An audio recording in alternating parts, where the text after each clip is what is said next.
This podcast is a frank discussion on sexual assault. If you are in the USA, for free and confidential help, call 1-800-865-HOPE.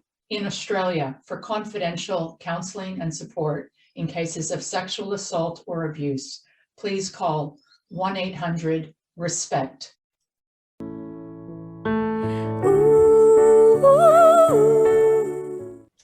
Good morning, Sammy. How are you? Hey, I'm doing great. It's not morning for me. It's almost evening here in California, but happy to be here with you. That's it. This is Tracey Smith checking in here with Open Stance. Sammy, welcome to Open Stance. And why don't you give our listeners just a little background about who you are and some of the work that you've done recently on your amazing podcast, After the Assault, which focuses on sexual assault survivors. Yeah, thank you so much, Tracey. I'm Sammy. I'm, as you said, a healthcare reporter at Capital Public Radio in Sacramento.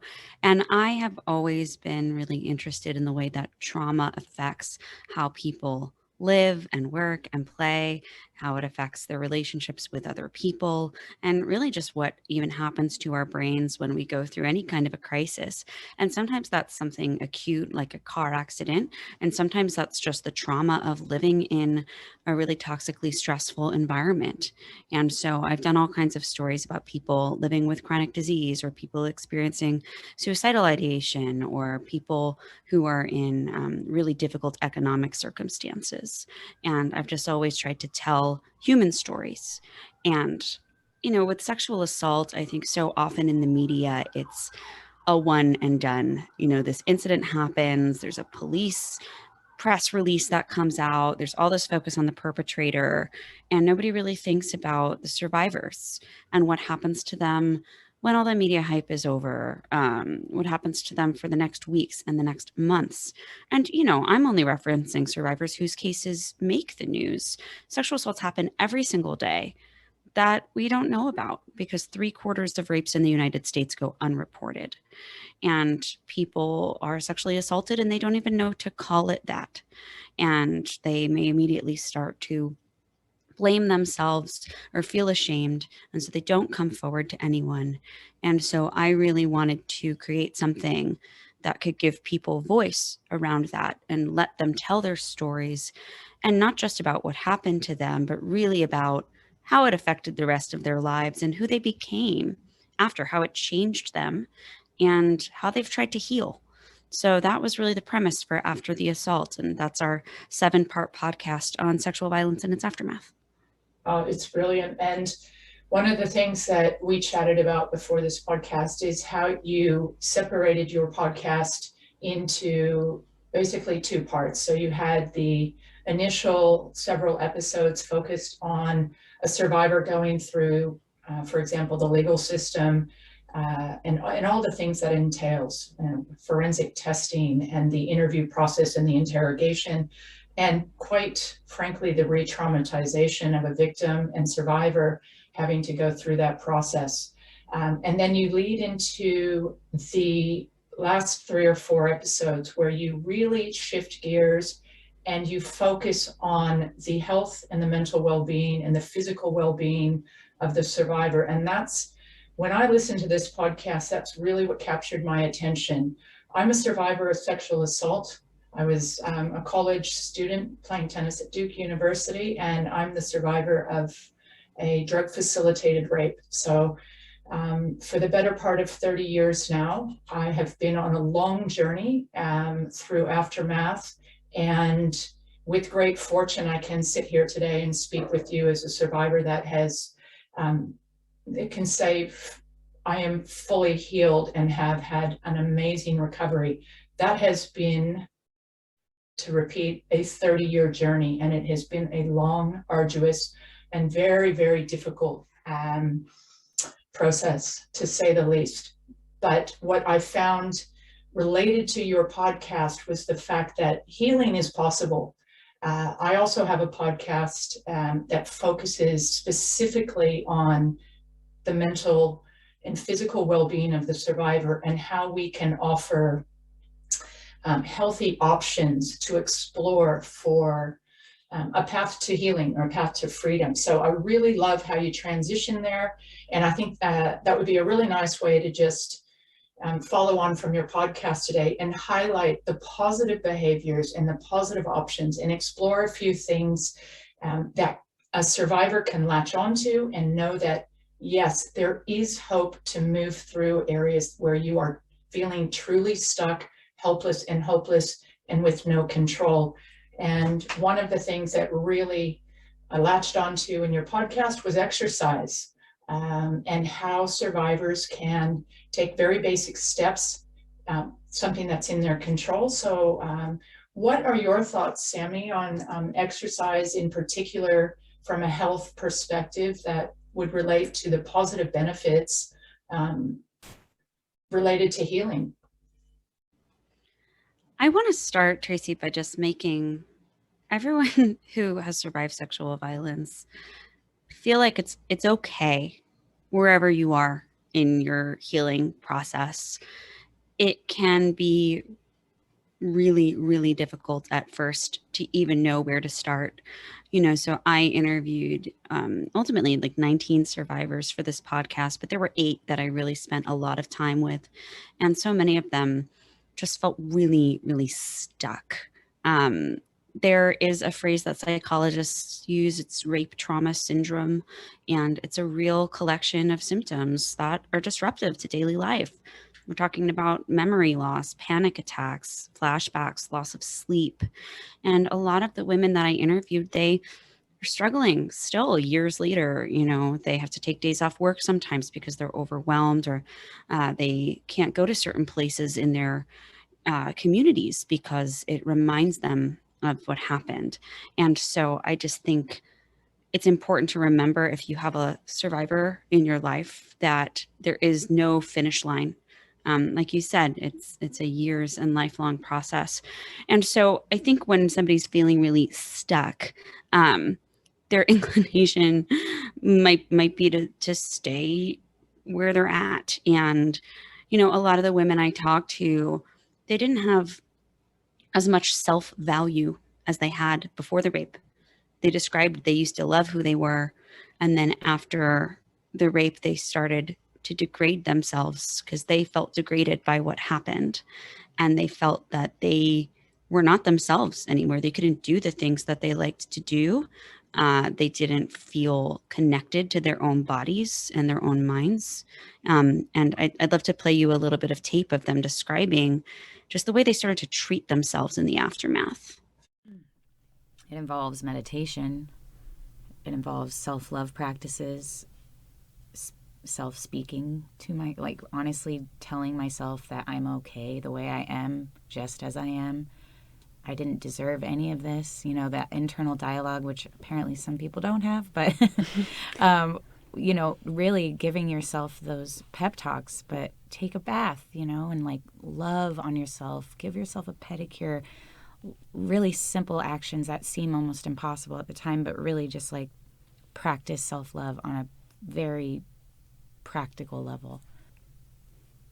And then for me, I've also done a lot of meditation. My mom is so happy that I finally started meditating. Right. Yeah.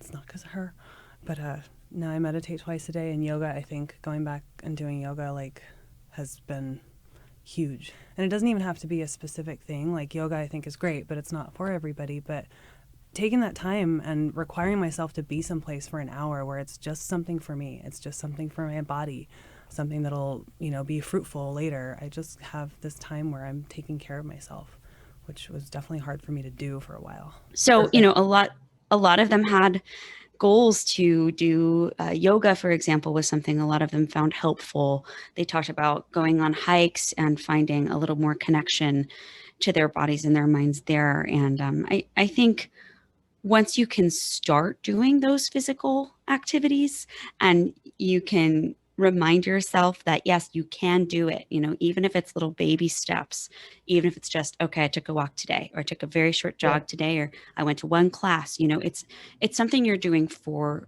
you. It's reminding yourself that you matter and that you can invest in your health, right? You can take that power and you can make the decision, okay, I am going to do this because I deserve it. I'm worth it. Yeah. That's another interesting point too. And I come from an athletic background, and many of the guests that I have hosted already on Open Stance are former Olympians, they're elite athletes. And in their podcast episodes, they talk a lot about the healing power of exercise. And we're talking about gold medal athletes. However, and that's where I didn't want to put other people off saying, oh, well, of course they're able to do it. Look at what they've accomplished. But what the athlete may understand better than an everyday person who's just, working out for personal fitness is the neuroscience behind what's happening when we exercise. And this is something that I learned along my journey. Even as an athlete, I didn't fully understand it because I never took the time to go in and look at what happens in the brain when we exercise. I found it incredibly powerful information to help me continue with exercise or pursuing other activities, healthy activities. Just understanding, for example, what a runner's high is and what endorphin release is in your body, those good endorphins that are happy endorphins. So when you go out for a walk even, or if it's a yoga class, it doesn't have to be intense training. It can be anything that makes you have a bit of lift and you feel good. One thing that I just feel would be an amazing option for people to explore is doing your own little bit of research on how that brain is functioning and what those releases are chemically in your body that are happening as a result of exercise, because there's a real chain reaction that happens. And this is my experience, and it's just information to help people open the doors and explore new things potentially they haven't had, and give you a bit of control to go investigate your life and how you can make it work. So just understanding how raising your heart rate can deliver the endorphins or the adrenaline release and that feel good vibe, and then that chain reaction goes to a positive thought, and that positive thought may give you a bit of self-confidence and just lift that self-value or that self-worth and turn that into one more good decision in your day, or open a channel for you to see things another way. So in your experience, have you come across that with some of these the survivors that you've interviewed in your podcast? I think a lot of them have described exercise as self-care, as a pick-me-up, right? If they're having a really hard day, if they're just feeling totally trapped in their trauma, totally overwhelmed, that they can go, out for a walk or out for a run and get those endorphins going and just be present in that moment, focused on the exercise, focused on their body. And it gives them another outlet, so they're not at the whim of what their brain is doing. I think when you can get your heart rate up, like you described it, it really can just drive you in a different direction. And so I definitely did hear survivors talk about that. And, I also looked at some research about sexual trauma and, sexual trauma, rape trauma syndrome, what I described earlier, it is very close to PTSD. A lot of the symptoms are the same. And there was a study in 2011 in the Journal of Clinical Psychiatry that looked at 64 women with PTSD, and half of them took yoga once a week for 10 weeks, and the other half didn't. And by the end of that study, 52% of people who took the yoga class no longer met the criteria for PTSD at the end of that time. And of the people that didn't take the yoga class, only about a fifth of them no longer met the criteria for PTSD. So, I mean, it really can change your behavior. It really can change what is going on in your brain to the point where, you're not experiencing these symptoms on a regular basis. And that's going to give you more control over your life. It's going to allow you to do the things that you want to do. And so I just thought that was incredible.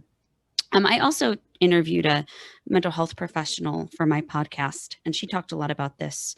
So I just want to play a brief clip from Mandy Mount. She's a psychologist with the University of California, Irvine. But there's a lot of other tools that people might feel drawn to that can help them depending on what it is that's particularly calming for them. For example, maybe using music or walking in nature or engaging with nature through gardening or other types of ways of engaging with people's environments. Again, bringing them into the here and the now. There might be cultural practices or social support systems that people can engage. Looking at exercise, what you've just mentioned, these research studies, what you do find is they're very, very new, and there's not a lot of supporting document yet, although it's coming. And I can imagine in the next 10 years, we're going to see a lot more in this direction.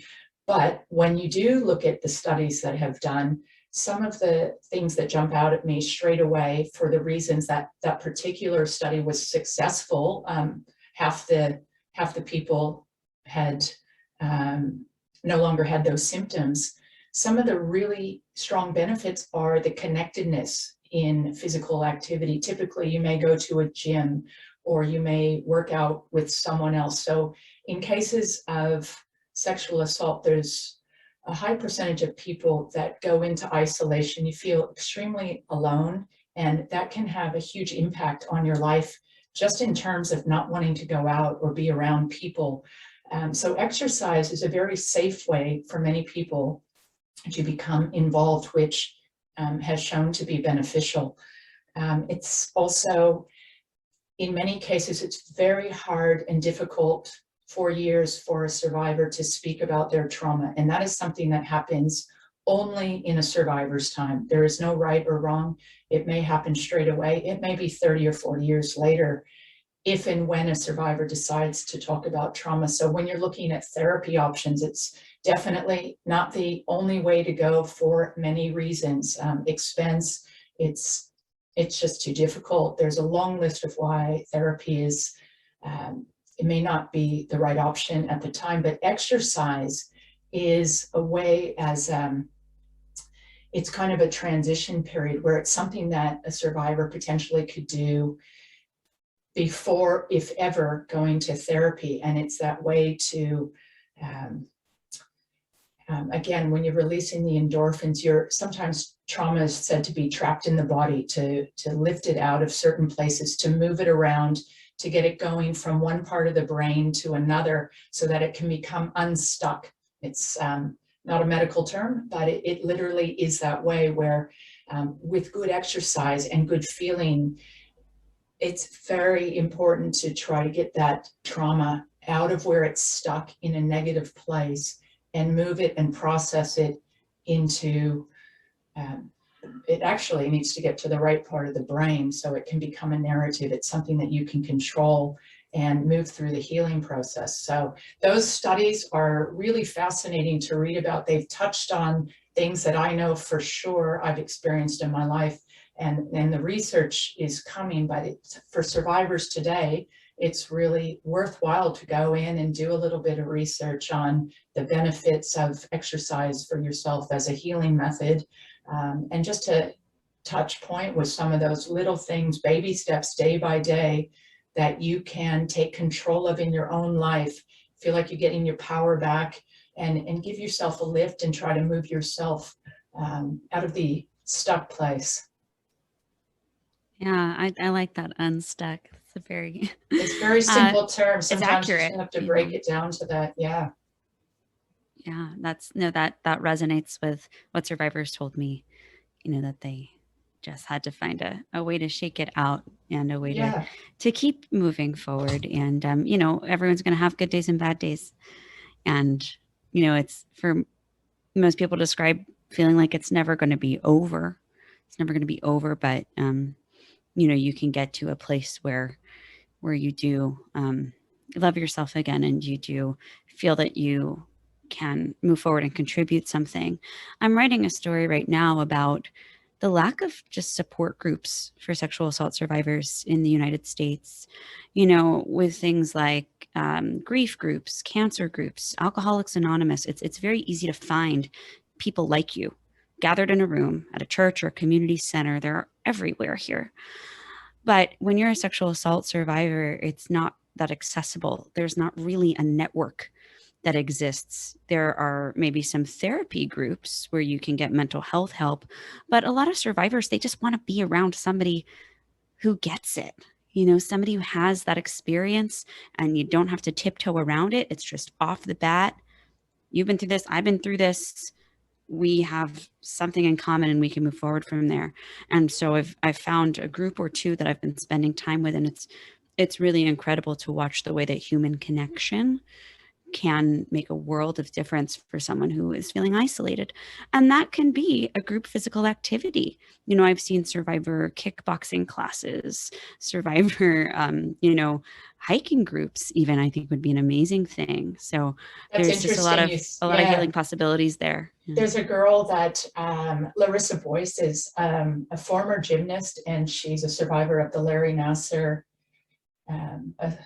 assaults, and she will be a guest coming on later on my program. And she loves horses, and after she gave up gymnastics years ago, she's gone on to have her family, but she's always tried to figure out how she can do something positive with her experience as a survivor. And she came back to equestrian, which is something she grew up loving. She got back into horses. It turned out to be a very strong form of healing for her. Again, it was a form of exercise. She was connected with people she trusted and felt safe.